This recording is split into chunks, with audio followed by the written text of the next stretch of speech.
morning. I hope you're all doing well. I hope your week went well. Today, I want to share a part of a video I did with an amazing artist, Solomon Thorpe, that I have posted on my site, potentialhasnolimit.com. And I want to share about 10 minutes of it with you. And if you like it, go check it out. Go check out the full video. He's a very talented artist. I've met many great artists here in Atlanta, and I hope to meet many more. Hope to share their work with the world, with all of you, and many others. So let me know what you think. And until next time, y'all take care of each other, check up on each other, check up on yourself. Remember, potential has no limit. This week, I just wanted to post a video every day. Just thought it'd be cool. See if I could do it, actually. That was my challenge, and I succeeded. I notice fashion people, they have a certain personality to them, or they have certain stuff about them that's like, oh, okay, you're definitely into fashion.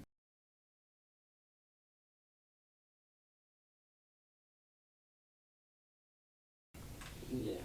How do you have that balance? How do you keep that balance though of your ego? How do you manage that ego? Constantly trying to learn new things, but I'm constantly being humbled. I noticed this year in particular, it's just been a super humbling experience. Okay.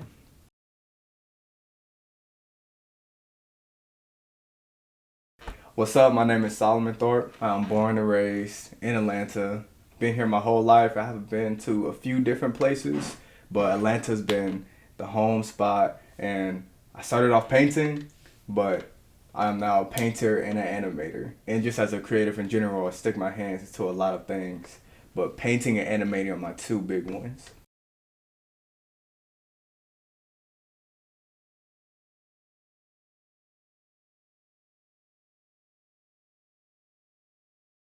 Even after you finish a painting, do you look at the painting differently after you finish it than how you felt when creating it? Um, I usually don't, but it's only after I hear the interpretations of other people that I'm likely to see it differently. Because even though I have, a natural just meaning in my head and intention for it, I often, The subconscious. yeah, like sometimes It's like we were people talking point about. out, Like there's things that you don't notice in your art. yeah, man. I'm at a point where I know that I'm proficient enough at painting that people really want to work with me, but I'm like, I want to go towards animation. So I'm almost stepping into a new form of art. And I've had to wrestle with like painting and animation because they both take so much time that I'm like, I'm going to have to decide on one and kind of, Okay. so I can master finding a way to implement my paintings into the animation and create a whole new style. Yeah, like having my paintings here is like constant inspiration. So I'm still tweaking it, but I'm gonna find a way to implement them both. So my father and my older brother are two of my biggest inspirations in actually creating art, because my father, he's a musician, and so he plays a lot of different instruments, particularly the African drums, even the traditional drum set, and the guitar and the bass. And so I've always been surrounded by music in particular.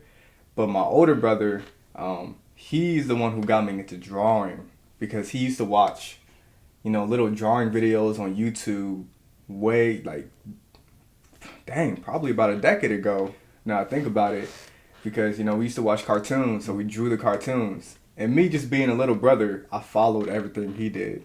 And so I kept wanting to be like him, and so I just kept following him and drawing. And then when he started to grow up and kind of drop drawing, I decided to stick with it.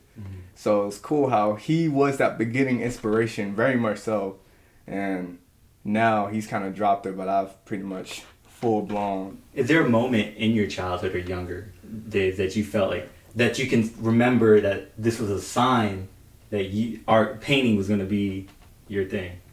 So interesting enough, painting came, I would say, in high school. But beforehand, I didn't have as many materials. And so I was pretty much drawing using graphite and black and white, and specifically pen and ink. And so in the beginning, like middle school, elementary, I wanted to be a comic book artist because all I was working with was just that black and white pen and ink. So I was like, okay, obviously I really like this style, so I'll go into that field. But when I went to high school and my art teachers introduced painting in the world of color, I was like, oh no, like color is my thing. So I definitely want to go into that. But the point, I would probably say middle school, maybe 6th grade. Because my brother, he would have been in 8th grade, 7th or 8th grade by then. And so 6th grade, puberty hit. And so I naturally started becoming super self-conscious. And I kind of started to shell up a little bit. But in that long time, I started to research like crazy on different art techniques and different artists. And so I started checking out different art styles on YouTube and videos. So it was probably at that point where we kind of started separating on that aspect because he started to go more so into math. And I stuck with the art and I just started studying. So 6th grade. Like this one piece that I have right here behind it. This one right here called Rainbow Serpent. During this time, my friend and I, we often talk about different deities that can kind of come to the human conscious. Nietzsche talked about it. And we noticed how every time I take a psychedelic trip, snakes are always a reoccurring thing. And I noticed that with shroom trips in general. And so one night I was just like, whatever deity, whatever snake deity, and I did this after a 5-gram shroom trip where I was alone. I was camping with my family and it was like the dead of night and I took 5 grams. And I felt like I came face to face with like the feminine herself, like Mother Nature herself. And she was a snake. It was like a snake that opened its mouth and the woman's face was just kind of sitting there. Dude, it was like different. And I knew I kept feeling a snake. And I was like, what's up with the snakes? Because snakes are always reoccurring in religions and stuff. I noticed in Eastern religions, they're more positive.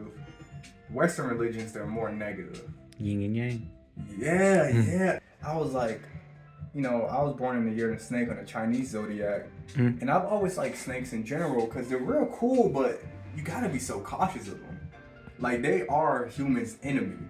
Reptiles to mammals, they're, any primate is scared of a snake. It's like, it's in us. It's instinctual that we do not like snakes.